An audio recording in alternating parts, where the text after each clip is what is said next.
પરણભાઈ, આ ચાંદીથી ચમચમાતા જે કોઈ વાસણો છે કે શું છે, ચાંદીથી કમ નથી લાગતા, તમે હમણાં શું સમજાવ્યું મને? આ જે રહ્યા એ ઓલ્ડ જે વાસણ હોય તેની માથે ઉપર સિલ્વર ચડાવેલું છે. જે જર્મનના હોય, પિત્તળના હોય, એની માથે ચાંદી ચડાવેલું છે. અને આ પાત્રો બધા એવા છે કે જે ટ્રેમાં યુઝ થાય, બાઉલમાં યુઝ થાય, રસોઈ કરીને ડાઇનિંગ ટેબલ ઉપર વસ્તુ સબ્જી મૂકવામાં યુઝ થાય.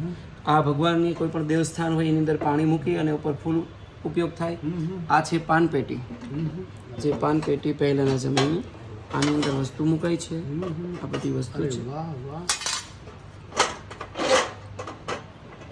આ તો એક અમીર ઘરની નિશાની કે મને એવું ભૂત છે. 100% આ બધી આપણે ઇન્ડિયાની કોઈ આઈટમ નથી જેમાં બધીમાં હા આ બધી આ જરાક ઊંચું કરો. આ શું છે? આ ટીપો કેટલું સરસ છે. હે, આખું ફાઇન છે.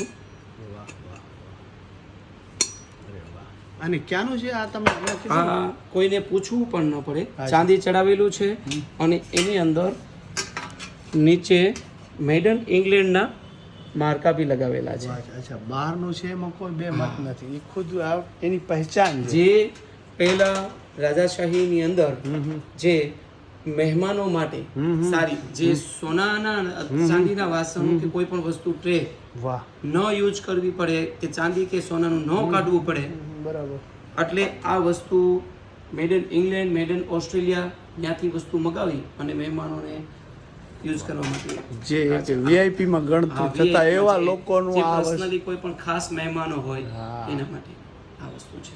જો હશે તો મળી જશે. આપણે એના નંબર તમને શો કરી દઈશ, બરાબર?